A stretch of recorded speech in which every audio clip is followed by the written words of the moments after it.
A Cassiana vai aprofundar um pouquinho essa prática. Ela que é idealizadora do grupo Ítalo-Brasileirinhos em Roma e recebeu o prêmio, o prêmio Vamos Brasil Roma, na categoria Promoção da Língua Portuguesa. Nos conte um pouquinho, Cassiana, por favor.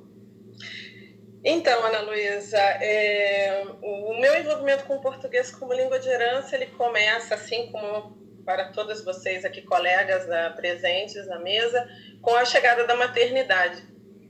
Uma vez expatriada, eu me deparei com esse tema fazendo parte do planejamento familiar e na organização de me tornar mãe de uma ítalo-brasileirinha, né? Então, eu passei a buscar informações, a ler muito sobre o assunto e encontrei, depois do nascimento da Nina, hoje com 6 anos, uma formação específica através da Brasil em Mente, que também é uma iniciativa que promove a língua portuguesa e a cultura brasileira no exterior, inclusive uma iniciativa que já foi premiada 4 vezes pela Focus nos Estados Unidos. E eu me torno uma educadora bilíngue, né? Esse é o pontapé inicial, mais ou menos, né, Ana Luísa, no meu envolvimento com o português como língua de herança. Entendi. E logo após, com a formação do Ítalo-Brasileirinhos, como realmente você atua, como o grupo tem crescido? Nos conte um pouquinho, porque a gente sai desse ambiente, né, do ensino da língua, em casa, tentando manter a língua, e como a gente vai, como esse percurso, enfim, que você fez aí em Roma? Então, eu já fui funcionária do consulado, né, brasileiro aqui em Roma. Eu fui secretária executiva do conselho, fui membro do conselho também, então eu sempre me vi muito envolvida com a comunidade brasileira aqui. Fui moderadora do grupo de mães e futuras mamães brasileiras aqui de Roma, da querida amiga Vanessa. Então eu sempre buscava ampliar esse leque além do meu ambiente familiar na questão do português como língua de herança. E o meu objetivo ele não era só criar uma escola ou um curso, mas com a minha experiência de formação e de organizadora de eventos, de promoção cultural, eu buscava um espaço de socialização para essas crianças, com a participação dessas famílias, com atividades lúdicas, né? Porque eu acho que criança precisa de criança. A gente sabe muito bem, quem trabalha com português como língua de herança, que ela não pode ser só a língua da mamãe, mas que ela também precisa ser a língua de outras pessoas. E a criança precisa perceber e se dar conta de que existem outras crianças na mesma condição em que ela vive, né? Então, eu sempre converso com os pais, falo com os pais e digo que português como língua de herança ele não se ensina, mas se transmite. É preciso vivenciar isso no dia a dia. E eu falo sempre da questão do diálogo, do planejamento familiar e de 4 palavrinhas que são muito importantes, que devem acompanhar esse percurso, que na realidade é o amor, o respeito, a persistência e a consistência. Eu falo disso, inclusive, no livro do Dedinho de Prosa, que é um livro bilíngue que eu escrevi, aí para o Carlos, que a gente estava falando antes sobre escrever livros, e ele fala sobre a importância de colocar em prática essas estratégias, né? Tem uma delas dentro do projeto do Ítalo Brasileirinhos, trazendo aqui para o tema da literatura, que foi a participação da querida, muito obrigada, Ana Maria Machado, escritora, amiga, que nos últimos 2 anos ela nos ajuda doando livros para o projeto.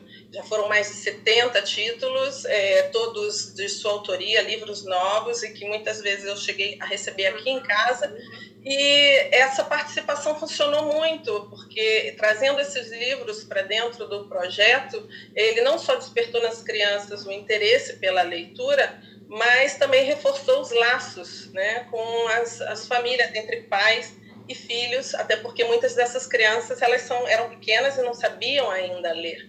Em 2018, eu trago essa proposta oficial para essas famílias, e elas abraçaram o projeto, e há praticamente 3 anos esse grupo permanece unido, sólido, envolvido com o português como língua de herança. O quanto é importante, não, Cassiana, a literatura, né, na vida das nossas crianças, pré-adolescentes, jovens, enfim, a literatura brasileira, né, entrando em casa também fixando essa língua escrita, né, porque até um certo momento ela é oral, tá bom, eu falo, é a língua de casa, como muitos estudiosos dizem, a língua de casa, mas ela precisa também entrar, né, como língua escrita, como língua de valor, porque afinal de contas a sociedade, a língua escrita conta bastante, né, esse é o link com o que a Joana nos trouxe, né? Um livro de extrema poesia, singelo. Onde nós podemos encontrar o livro, Joana? Áudio técnica. Áudio, Joana. Vai. Oi, tá me ouvindo? O livro está no Amazon do país onde vocês moram. Aí, no caso, cada um procura no seu país. Isso. E continuando, antes disso, a Cassiana tem um vídeo para nos mostrar, né? Porque eu queria concluir, Ana, dizendo que o projeto ele teve um comprometimento muito grande dessas famílias que participaram, né? E não só das famílias, porque o nosso objetivo não era só envolver as famílias, mas envolver também os profissionais brasileiros que estão trabalhando aqui na Itália, né? Então, com essa chegada desses profissionais, nós trouxemos a dança, a capoeira, yoga, música, recreação, culinária, percussão, recreação, teatro. Elas passaram a socializar e a interagir diretamente com esses profissionais, com a bagagem desses profissionais, né? E nós fomos abraçados também pelos profissionais italianos, um episódio bacana no final do ano passado, parte do grupo participou da gravação do disco do músico e percussionista italiano Stefano Rossini.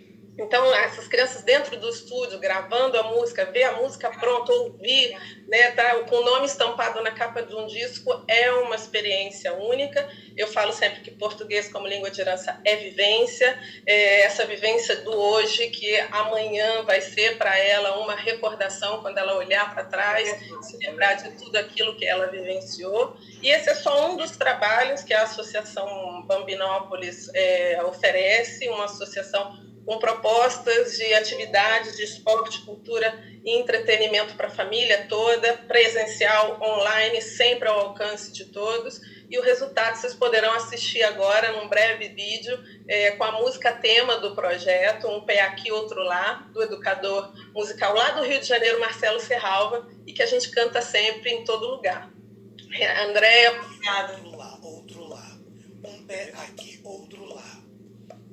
Um pé aqui, outro lá, outro lá. Um pé aqui, outro lá. Um pé aqui, outro lá, outro lá. Um pé aqui, outro lá. Um pé aqui, outro lá, outro lá. Um pé aqui, outro lá. Um pé na Itália, outro no Brasil. Um pé na Itália, outro no Brasil. Ítalo brasileirinhos, Roma, acabaram de chegar. Espanta a tristeza e dá um grito para cor.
Obrigada. É essa mensagem. Eu acho que os pais, eles realmente não devem desistir, eles devem insistir, persistir, porque vale muito a pena. Obrigada. Então agora